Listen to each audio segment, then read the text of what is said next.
और व्यवस्था से बाहर करने का काम नहीं करेंगे, मैं घर वापसी नहीं करूंगी। ये संकल्प हम आज फिर हम यहाँ से जंतर मंतर की धरती से लेते हैं, क्योंकि अब हमारे मान सम्मान स्वाभिमान की लड़ाई है और हमारे महापुरुषों की विचारधारा की लड़ाई है, हमारे संविधान की लड़ाई है कि मैं किसी भी कीमत में हम सरकार को अपने मकसद में कामयाब नहीं होने देंगे। पट्टाधारी को कुत्तों को मैं बताना चाहती हूँ, जो सरकार के पल्लू में बैठे हैं, जो MP MLA हैं, जो जनता के द्वारा चुन के गए हैं, जो हमारे अधिकारों को, हमारी आने वाली पीढ़ी के अधिकारों को खत्म करने का काम करते हैं, इनके भी घरों का घेराव करो, इनका भी बहिष्कार करो, क्योंकि इनकी कलम के द्वारा हमारे हक अधिकारों को खत्म करने का ये लोग काम करते हैं। स्वाभिमान की लड़ाई के लिए मैं मैदान में उतरी हूँ, मैं घर वापसी नहीं करूंगी, चाहे मेरी जान जाए या जान रहे, चाहे मुझे फांसी पे चढ़ना पड़े, चाहे सरकार आज फांसी पे चढ़ा दे, चाहे अभी अरेस्ट कर ले, नो प्रॉब्लम मुझे, क्योंकि मैं देश भारत को, अपने संविधान को बचाने के लिए, अपने महापुरुष बाबा साहेब के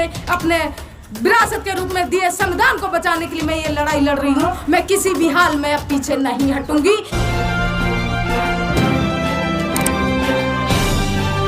आप देख रहे हैं पब्लिक आवाज TV।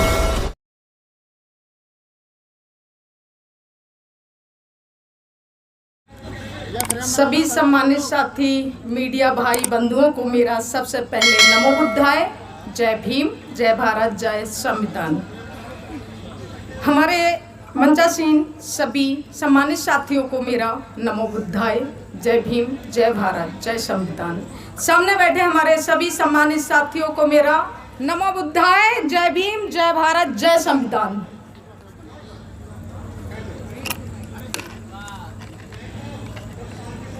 इसको लगाओ आके, रख दूं?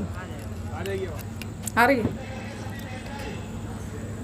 अभी तो ये छोटी सी अंगड़ाई है साथियों, अभी तो लड़ाई हुई हमारी बाकी है। ये तो अंगड़ाई है सिर्फ, और लड़ाई हमें बाकी है। आज हमारी यात्रा का 5वां महीना चल रहा है और आज यात्रा का हमारा समापन दिन है, 1 दिवसीय धरना प्रदर्शन का। मैं 28 मई से, और आज का दिन है 29 अक्टूबर का दिन। मैंने 20 स्टेट और 72 जिले यूपी के कवर किए हैं। क्यों किए, क्या जरूरत पड़ी थी मुझे, ये बता रही हूं। लग रहा है कि लोगों को लग रहा होगा कि इतना मेहनत की, इतना संघर्ष किया, 5 महीने से लगातार संघर्ष कर रही कल्पना, लेकिन लोग यहाँ इतने क्यों आए हैं। लेकिन मैं बताना चाहती हूं कि लोग यहाँ नहीं है, लोग अपने जिलों में काम कर रहे हैं, और हमारा जो समाज है वो दबा कुचला समाज है। उनके पास इतने साधन संसाधन नहीं जो वो यहाँ तक पहुँच पाते हैं। और मैंने जो काम किया है वो मैंने यूपी के 75 जिले कवर किए हैं, और मुझे साथ समर्थन सहयोग भी हमारे अपने बंधु भाइयों का, सभी का मिला है। लेकिन हाँ, एक बात कहूंगी मैं यहाँ से, यहाँ जितने बैठे हैं ये सभी संगठन के लोग ही बैठे हैं, और इन्होंने मुझसे वादा किया था कि मैं एक एक गाड़ी, एक एक बस लेकर के जरूर आऊंगा। लेकिन आज जो नजर आ रहे हैं वो सिर्फ अकेले ही अकेले नजर आ रहे हैं। लेकिन हमारे लोग यहाँ पर ये देखने को मिल रहा है कि कितने जागरूक हैं, जय भीम वाले हैं, और लड़ाई भी संविधान की लड़ते हैं। लेकिन जब बात संसद की आई, नई पार्लियामेंट की आई, जहां एक धर्म, एक वर्ग और एक राष्ट्र की स्थापना कर दी जाती है, मैंने जब देखा कि देश भारत मेरा धर्मनिरपेक्ष है, ये देश भारत हमारा लोकतंत्र है, और उस पार्लियामेंट के अंदर जो नई संसद बनी वहां मेरे बाबा साहेब भीमराव अंबेडकर की प्रतिमा तक नहीं। आखिर क्यों, क्या ऐसा कारण रहा जो सरकार ने बाबा साहब की प्रतिमा उस संसद भवन से हटा दी? 28 मई को जब संसद भवन के अंदर उद्घाटन हो रहा था, मैं दिल्ली में ही थी, मैंने देखा संविधान से चलता है। देश हमारा लोकतंत्र है, देश हमारा, देश की कानून व्यवस्था संविधान से चलती है। फिर एक धर्म एक वर्ग की स्थापना संसद भवन के अंदर माननीय नरेंद्र मोदी जी ने कैसे की? हमारे देश को तोड़ने का काम माननीय नरेंद्र मोदी जी ने किया। मैंने देखा कि मेरा संविधान खतरे में है, देश का लोकतंत्र खतरे में है। मैंने वहां फैसला किया कि आज कल्पना, तेरी जरूरत तेरे भारत देश को है, तेरी जरूरत तेरे लोकतंत्र को है, और मेरी जरूरत मेरे संविधान को है जो मौत के मुंह में झूल रहा है। हमारे लोग जाति धर्म जात पात ऊंच नीच में बटे हुए हैं, लेकिन वो भूल रहे हैं कि संविधान अगर है तो तुम जीवित हो, अगर संविधान है तो तुम्हारे अधिकार सुरक्षित है, और संविधान अगर है तो तुम्हारी आने वाली पीढ़ी सुरक्षित है। लेकिन जहां सामंतवादी लोग, जहां षड्यंत्रकारी लोग हमारे देश पर 2% लोग कब्जा करे बैठे हैं, हम उनसे नहीं लड़ रहे हैं। हमारे लोग उनसे लड़ रहे हैं जो हम अपने भी कहते हैं और अपनों से ही लड़ते हैं। तो साथियों, मैंने उस दिन फैसला लिया कि ये देश भारत हमारा धर्मनिरपेक्ष है, लोकतांत्रिक है, संविधान से चलता है। आज संविधान का उल्लंघन करके माननीय नरेंद्र मोदी जी ने एक धर्म एक राष्ट्र की स्थापना संसद भवन के अंदर की, जबकि मेरा धर्म, हमारा संविधान धर्म पंथ निरपेक्ष है। मैंने वहां फैसला लिया कि मैं अपने देश भारत को बचाने के लिए, अपने संविधान को बचाने के लिए, अपने लोकतंत्र को बचाने के लिए मैं ये लड़ाई लड़ूंगी, क्योंकि हमारे लोग बाहर निकल के नहीं आ पा रहे हैं। और यहाँ भी लोग आने का कारण ये है कि डर की वजह से, क्योंकि जो हमारा मुद्दा है वो सीधा सरकार से टकराने का है और सरकार के खिलाफ भी है। सिंगोल जो राजदंड का प्रतीक है, जो हमारे उस संसद भवन के अंदर स्थापित कर दिया, जो समता समानता एकता को खंडित करता है। इसलिए पढ़े लिखे लोगों ने और जाना समझा, लगा कि अगर हम संसद भवन की तरफ कूच करेंगे तो पुलिस हमें अरेस्ट कर लेगी। हमें पुलिस ने परमिशन नहीं दी थी संसद भवन पर यात्रा निकालने का। मैंने पेपर में दिया है कि मैं जंतर मंतर से लेकर के संसद भवन की तरफ पैदल मार्च करूंगी, लेकिन हमें एक दिन का, और वो भी 2 बजे तक की प्रोटेस्ट करने के लिए हमें परमिशन थी। सरकार जिस तरीके से हमारे अधिकारों को खत्म करने का काम कर रही है, और जिस तरीके से लोकतंत्र को खत्म करने का काम कर रही है, जिस तरीके से हमारे संविधान को खत्म करने का काम कर रही है, ये सरकार को चिताने का मैं काम कर रही हूँ कि ये देश भारत धर्मनिरपेक्ष है और लोकतांत्रिक है, संविधान से चलता है। और ये बेटी ने जो मांगे अपनी रखी है, और अपनी मांगों को पूरा अगर मेरी सरकार ने नहीं किया मेरी मांगों को, तो मैं दोबारा जेल भरा आंदोलन करूंगी। मैं अकेली भी नहीं डरती हूँ, चाहे मेरे साथ 2 लोग खड़े हैं वो हजारों के बराबर है। हमारी बहन रितु सिंह 2 महीने से धरना प्रदर्शन कर रही है, लेकिन सरकार की कान पे जूं नहीं रिंग रही है। मैं 5 महीना से संघर्ष कर रही हूँ संविधान को बचाने के लिए। संविधान में आर्टिकल्स में संशोधन करके हमारे अधिकारों को कमजोर किया जाता है, और हमारे अधिकारों को छीनकर हमारे शिक्षा, स्वास्थ्य, रोजगार, नौकरियों को छीन करके हमें आर्थिक और मानसिक रूप से गुलाम बनाने का हमारे लोगों को काम किया जाता है। तो मैं साथियों कहना चाहती हूँ कि आज आप यहाँ बैठे हैं, आने वाला समय तुम्हें यहाँ बैठने लायक ये लोग नहीं छोड़ेंगे। इनसे अब टकराने की जरूरत है, इनसे अपने हक अधिकारों के लिए लड़ने की जरूरत है। अगर आज शांत बैठे रहे तो आने वाली पीढ़ी तुम्हारी गुलाम बन जाएगी।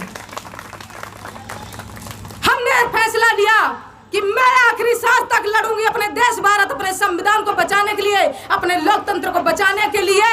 अगर सरकार जेल में डालेगी हम तब भी धरना आंदोलन चलाएंगे।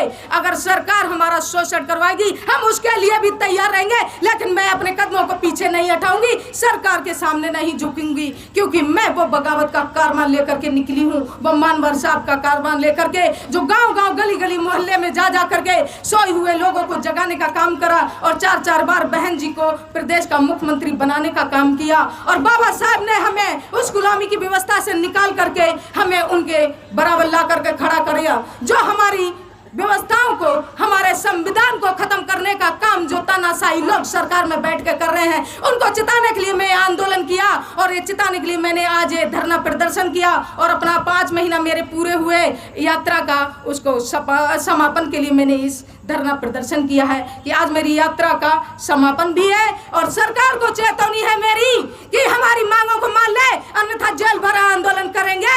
अब मैं अपने देश, अपने लोकतंत्र के साथ तुम्हें खिलवाड़ नहीं करने देंगे। ये देश की बेटी, ये समाज की बेटी तुम्हें चेतावनी देती है कि मैं हर हाल में तुम्हारा मुकाबला करेंगे। यहाँ की भीड़ को देखने की कोशिश मत करना कि यहाँ तो 100 लोग आए हैं, 200 लोग आए हैं, 500 लोग आए हैं, क्योंकि जब हमारा समाज जाग जाएगा तो तुम्हें इस देश भारत में पैर रखने की जमीन नहीं मिलेगी। और आज हमारा देश, हमारा भारत के लोग, हमारे जो बहुजन समाज के लोग हैं, वो सो रहे हैं, लेकिन ये बेटी आज घर घर, गांव गांव, गली गली तक जाकर जगाने के काम करेगी, क्योंकि ये यात्रा मेरी यही समापन नहीं है। ये तो मैंने 1 दिवसीय धरना प्रदर्शन के लिए आह्वान किया था, तो मैंने भी ये देखना चाहा था कि मेरे लोग कितने जागरूक हैं और कितने अपने महापुरुषों के प्रति समर्पित हैं और कितने अपने संविधान और अधिकारों के प्रति जागरूक है, वो मैंने देखना चाहा था। लेकिन अब मुझे और भी लड़ाई तेज करनी पड़ेगी और मैं और भी लड़ाई इसको तेज करूंगी और अपनी लड़ाई को जारी रखूंगी। यदि हमारी सरकार ने मांगों को नहीं मांगा, शिक्षा, रोजगार, जल जंगल, जमीन बराबर की हिस्सेदारी नहीं देगी, तब तक मेरी यात्रा जारी रहेगी। जब तक शिक्षा बराबर लागू नहीं करेगी सरकार, हमारी यात्रा जारी रहेगी। जब तक पुरानी पेंशन को बहाल नहीं करेगी सरकार, हमारी यात्रा जारी रहेगी।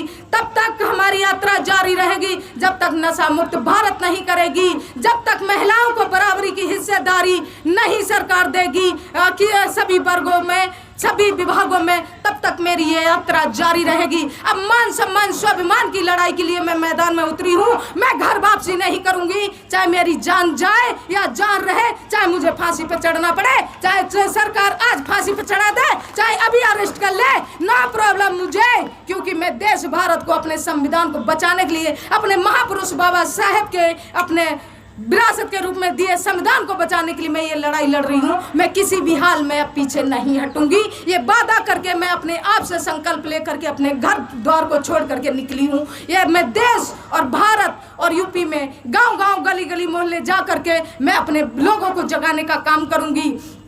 यह सरकार आपके अधिकारों को किस तरीके से खत्म करने का काम कर रही है साथियों। आज संविधान को बचाने की जरूरत है। अगर आप सच्चे अनुयायी बाबा साहेब के हैं और सच्चे अनुयायी अपने महापुरुषों के हैं, तो संविधान की रक्षा करोगे तो संविधान तुम्हारी रक्षा करेगा। अगर संविधान खत्म तो तुम सब खत्म हो जाओगे। ये तुम्हें फैसला करना है, क्योंकि ये संविधान बाबा साहेब की विरासत के रूप में आपको बाबा साहेब संविधान दे गए। दोबारा तुम्हें गुलामी की जंजीरों से बाबा साहब आजाद कराने नहीं आएंगे। तुम्हें अपने हक अधिकारों की लड़ाई लड़नी खुद पड़ेगी। मानवर कांसी राम तुम्हें दोबारा जगाने नहीं आएंगे, तुम्हें खुद जागना पड़ेगा। और ऐसे दुश्मन षड्यंत्रकारी लोगों की नीतियों को समझने की जरूरत है। बाबा साहब की प्रतिमा संसद में न लगाने का कारण है तुम्हारे विरासत को खत्म करने का काम कर रही है सरकार।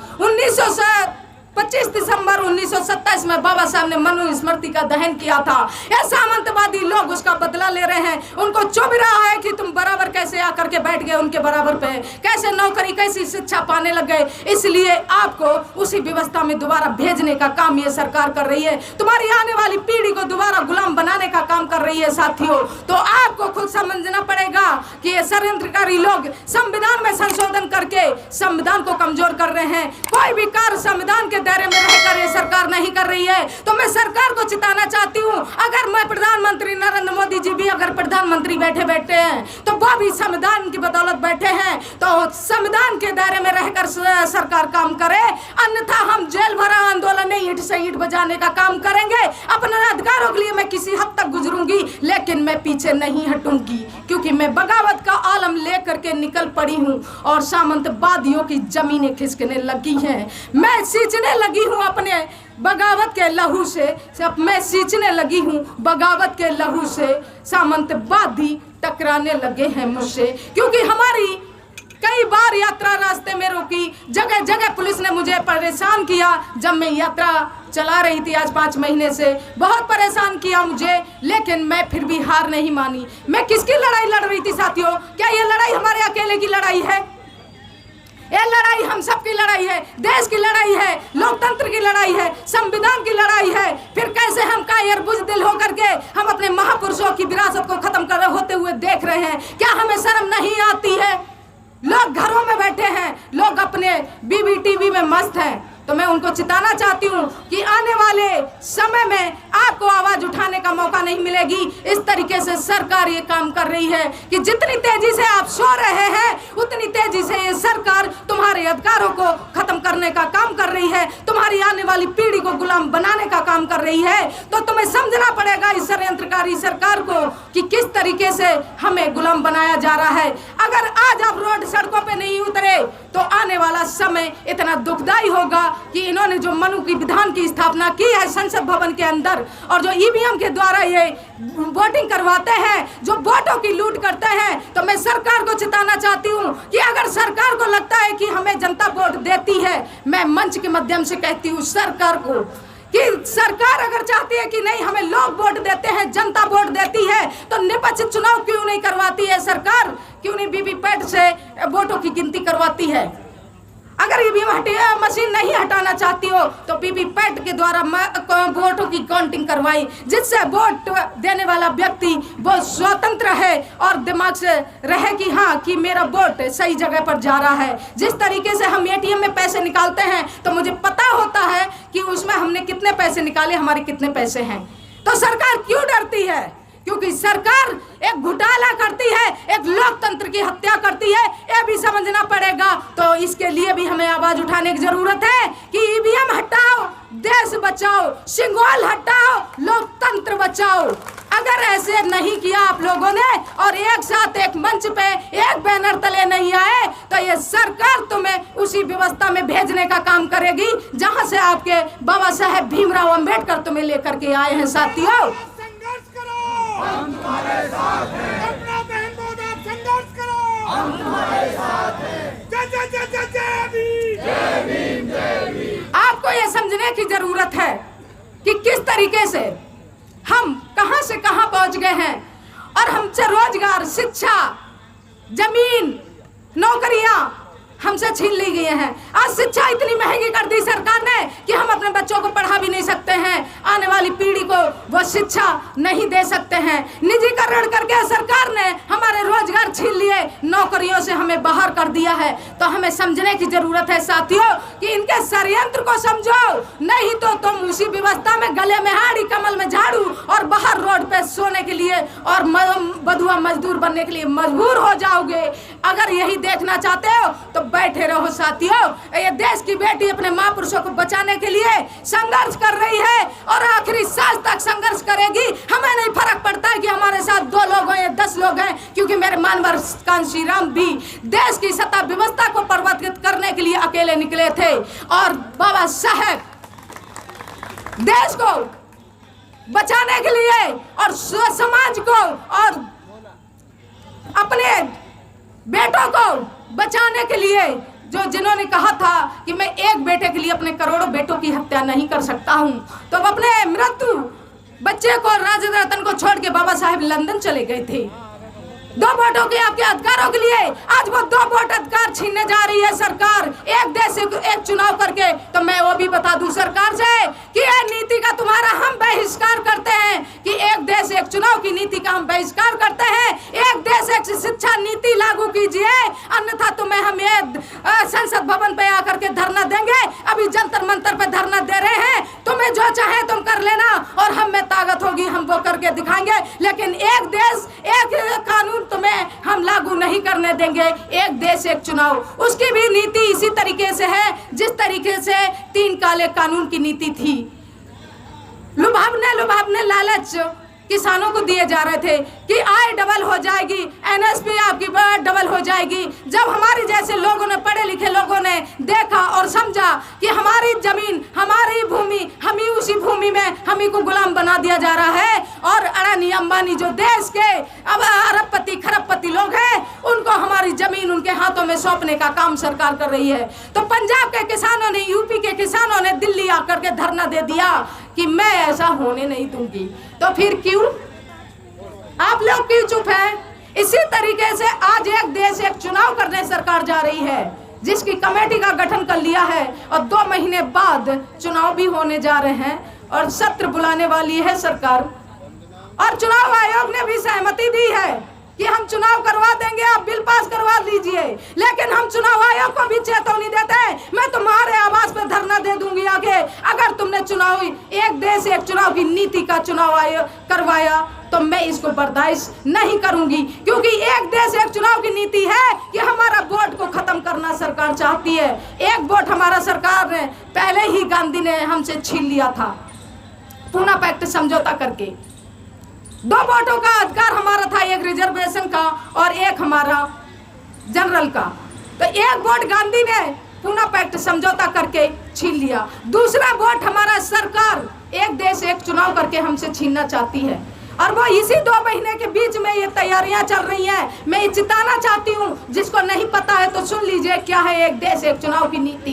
क्योंकि हमने स्टडी करी, हमने सारी जानकारी ली, मैं खुले मंच से बोल रही हूँ और सीधा सरकार को मैं बताना चाहती हूँ कि जिस तरीके से राष्ट्रपति का चुनाव होता है MP MLO के द्वारा, उसी तरीके से प्रधानमंत्री नरेंद्र मोदी अपना चुनाव करवाने जा रहे हैं, प्रधानमंत्री का। और यहाँ पर ये लालच दे रहे हैं, ये गुमराह कर रहे हैं कि एक देश एक चुनाव जो होगा उसमें एक साथ तो विधानसभा के और लोकसभा के चुनाव हो जाएंगे, तो खर्चा भी बचेगा और टाइम भी बचेगा।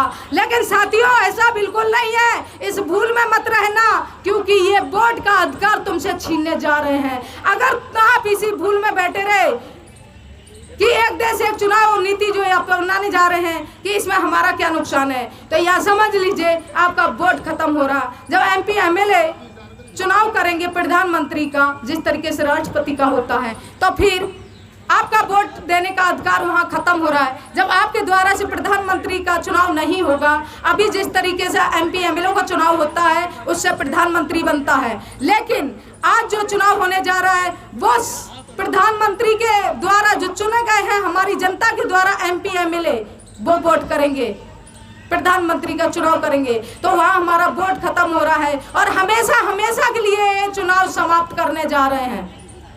कभी दोबारा चुनाव नहीं होंगे देश के अंदर, जैसे जापान, चाइना, अमेरिका में है राष्ट्रपति प्रधानमंत्री का चुनाव कभी नहीं होता है। इसी तरीके से ये हमारे देश में चुनाव लागू करने जा रहे हैं। तो साथियों इससे बचने की जरूरत है, अपने लोकतंत्र को बचाने की जरूरत है, अपने वोट को बचाने की जरूरत है। अब दोबारा बाबा साहब नहीं आएंगे। अगर ऐसा हो गया तो आपका वोट खत्म हो जाएगा और वोट खत्म हो गया, ये सरकार आपके साथ बहुत तानाशाही करेगी। जिस तरीके से अभी मणिपुर की घटना से आप समझ गए होंगे, इन्होंने संकेत दिया है कि सुन लो शूद्रो, सुन लो दलितों और सुन लो जो बहुजन 85 की बात करते हो, कि अभी तो ये मेरा संकेत है, आने वाला समय तुम्हारा इसी तरीके से होगा कि बहन बेटियों के साथ तुम्हारी नंगा करके घुमा दिया जाएगा, तुम कुछ नहीं कर पाओगे। और जिस दिन हमारा संविधान ये खत्म कर देंगे उस दिन वो हालत हो जाएगी तुम सबकी कि आप घर से निकलने लायक नहीं रहेंगे। आपकी बहन बेटियों को आपके सामने नंगा करके चौड़े में घुमा दिया जाएगा, आप कुछ नहीं कर पाएंगे। मैं कल्पना ये उसकी लड़ाई लड़ रही है, साथ देना हो दो, नहीं देना है मत दो। मैं फिर भी कहती हूँ लड़ाई हम फिर भी लड़ेंगे, लेकिन हम आह्वान तुमसे करते हैं कि ये लड़ाई तुम्हारी भी है जो कल्पना लड़ रही है। एक दिन आप पछताओगे कि देश की बेटी, समाज की बेटी, जब संविधान हमारा खतरे में था और जब लड़ाई लड़ रही थी देश की, तो हम कमरों में सो रहे थे, घरों में सो रहे थे, और अगर मैं समय रहते जाग जाता तो हमारी आने वाली पीढ़ी गुलाम न बनती। साथियों समय बहुत हो गया है, समापन की ओर जा रहा है, और मैं सरकार को चिता रही हूँ एक बार पुनः दोबारा कि हमारी मांगों को मान ले सरकार, नहीं तो ये तो हमारा एक आईना था, छोटी सी अंगड़ाई थी दिखाने की। और हमारा अगला स्टेप 26 नवंबर से हम मतदाता जागरूकता अभियान लगातार चलाएंगे और लगातार जब तक सरकार को सत्ता और व्यवस्था से बाहर करने का काम नहीं करेंगे, मैं घर वापसी नहीं करूंगी। ये संकल्प हम आज फिर हम यहाँ से जंतर मंतर की धरती से लेते हैं, क्योंकि अब हमारे मान सम्मान स्वाभिमान की लड़ाई है और हमारे महापुरुषों की विचारधारा की लड़ाई है, हमारे संविधान की लड़ाई है कि मैं किसी भी कीमत में हम सरकार को अपने मकसद में कामयाब नहीं होने देंगे। क्योंकि अगर तूफान अगर उफान पे है, तूफान अगर उफान पे है तो मेरे भी हौसले आसमान पे है। सुन ले सरकार, अगर हमारे इन हौसलों को और हमारे इन पंखों को टूटने का कोई गम नहीं, चाहे तो मौत दो या दर्द दो, चाहे जेल में डालो या फांसी पे चढ़ाओ, मुझे कोई गम नहीं। लेकिन मुझे अफसोस जरूर होगा कि मेरे बाबा साहब की विरासत जब खत्म हो रही थी तो हमारे अपने लोग जिनको हम अपना बहुजन समाज कहते हैं वो सो रहा था। ये अफसोस है। और बाबा साहब भी आगरा की धरती पर इन्हीं आंसुओं के साथ रोए थे कि हमारा बहुजन समाज, हमारे पढ़े लिखे लोग, कुछ लोग हैं कि जो पढ़े लिखे लोग होकर के भी आज अंधभक्त बने हुए हैं। आज भी वो समझ नहीं पा रहे हैं कि हमारा संविधान हमारी रक्षा करता है, संविधान हमारे अधिकार देता है, संविधान हमारी सांसें हैं। लेकिन उनको लग रहा है कि ये कल्पना की लड़ाई है, कल्पना लड़ेगी। हाँ, जरूर हमारी लड़ाई है, जरूर हमारा स्वार्थ है, क्योंकि ये बाबा साहब का संविधान है तो रक्षा करना भी दायित्व तो हमारा है, क्योंकि मैं बाबा साहब भीमराव अंबेडकर की बेटी हूँ। इसलिए हमारी बहन रितु जो कॉलेज में प्रोफेसर हैं दिल्ली यूनिवर्सिटी में, आज 2 महीने से धरना प्रदर्शन कर रही हैं, लेकिन सरकार ने एक बार भी बात करने के लिए तैयार नहीं हुई और मनुवादी मानसिकता के लोगों ने उनको परेशान किया, प्रताड़ित किया जाति और धर्म के नाम पर। और वो बेटी देश के लिए, अपने लिए, वो अपने लिए अकेले नहीं लड़ रही है बहन। क्या तुम अकेले अपने लिए लड़ रही हो ना? वो आने वाली तुम्हारी पीढ़ी के लिए आज वो धरना दे रही हैं यूनिवर्सिटी के सामने। किसके लिए? क्योंकि वो दिखा रही है कि तुम जागो बेटियों, जागो बहनों, क्योंकि ये तुम्हारे मान सम्मान की लड़ाई है, ये आपके अधिकारों की लड़ाई है। जो आपको दम दर्जे में रखा गया, आपके अधिकारों को कुचला गया, आपको कुचला गया है। आज हमारा वक्त आ गया है और आज हमें अपने अधिकारों की लड़ाई लड़ने की जरूरत है। आज रोड सड़कों पे उतरने की जरूरत है, आज इन मनुवादियों से टकराने की जरूरत है। अगर आज तुम नहीं जागी और अगर आज तुम नहीं जागे तो हमारी जैसी बेटियां कितनी हार मान के बैठ जाएंगी। ये प्रोफेसर हमारी रितु बहन जी ये दिखाने और समझाने और बताने का काम कर रही हैं। तो मैं अपने मंच के माध्यम से ये वादा करते हैं कि मैं तुम्हारे आखिरी सांस तक मैं तुम्हारे साथ हूँ और ये लड़ाई तुम्हारे अकेले की नहीं है बहन मेरी। मैं दोनों मिल करके तीनों इस लड़ाई को और तेज करूंगी और सरकार को दिखा दूंगी कि ये देश की बेटियां और देश की कमान अब संभाल ली है। हम अपने हक अधिकारों के लिए तुमसे टकराने का काम करेंगे और अपने अधिकार तुम्हें छीनने नहीं देंगे किसी भी कीमत में। और आपकी ये तानाशाही नहीं चलने देंगे किसी भी कीमत में, चाहे हमारे पुरुष लोग जागे या घर में चूड़ियां पहन के बैठे रहे। मैं मंच से ये बात कहती हूँ क्योंकि हमारे लोग जाग नहीं रहे हैं, समझ नहीं रहे हैं। क्यों? क्या कारण है ऐसा?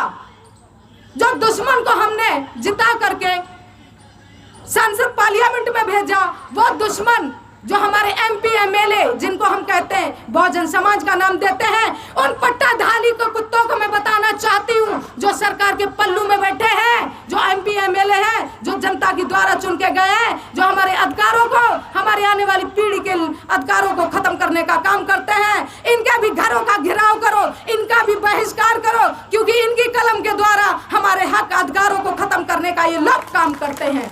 इनका भी बहिष्कार करो क्योंकि ये जनता के द्वारा चुन के गए हैं और ये सरकार के पल्लू में बैठ के अपनी कलम के द्वारा हमारे आने वाली पीढ़ी को गुलाम बनाने का काम करते हैं। जब भी कोई बिल पारित होता है, जब भी कोई कानून लागू होता है तो इनके सबके साइन होते हैं, तब बिल पारित होता है, तब कानून बनता है। तो सबसे पहले इनके इलाज करने की जरूरत है कि मैंने तुम्हें क्यों पार्लियामेंट में भेजा था, इसलिए कि हमारे अकदगारों को खत्म करने का काम करेंगे आप। जब तक आप इनका बहिष्कार नहीं करेंगे, सरकार आपकी बात नहीं सुनेगी। और बहन, हम सब मिलकर के, मैं बहनों को बताना चाहती हूँ, अपनी बेटियों को बताना चाहती हूँ, अपने लोगों को बताना चाहती हूँ कि इस लड़ाई को और तेज करने की जरूरत है साथियों। अगर ऐसा नहीं किया, अगर ऐसा नहीं किया तो दोबारा चुनाव देश में नहीं होंगे। 2024 की आप भूल जाइए कि 2024 में चुनाव होंगे, क्योंकि सरकार ने पहले ही सारी तैयारियां करके रखी है कि तुम्हारी जरूरत ही ना पड़े और चुनाव भी करवा ले, जिसके लेकर के एक देश एक चुनाव की नीति को अपनाया है सरकार ने। तो इससे पहले आपको अपने गांव, अपने जिला, अपने मोहल्ला, अपने तहसील में ज्ञापन देना होगा। सबसे पहले हमें एक देश एक चुनाव की नीति को रोकना होगा, क्योंकि ये उतनी भयंकर नीति है जितनी देश के एक काले कानून की नीति है। तो मैं साथियों अपनी बात को विराम देना चाहती हूँ। आज मेरी यात्रा का समापन है, 5 महीना हमारे पूरे हुए। अगली यात्रा हमारी मतदाता जागरूकता अभियान चलो गांव की ओर की यात्रा 26 नवंबर से हम शुरुआत करेंगे। तो आप सबका हमें उसमें विशेष समर्थन सहयोग चाहिए, अपने जिले, अपने मोहल्ले, अपने गाँव, अपने तहसील में, क्योंकि हम ये लड़ाई आगे भी जारी रखेंगे। हमारी आज की यात्रा जरूर समापन है, अगली यात्रा हम 26 नवंबर से शुरुआत करेंगे। सभी भाई, सभी बहनों का और सभी मीडिया बंधुओं को मेरा नमो बुद्धाय, जय भीम, जय भारत। जोर जुर्म की टक्कर से संघर्ष हमारा नारा है, जोर जुर्म की टक्कर से संघर्ष हमारा नारा है। एक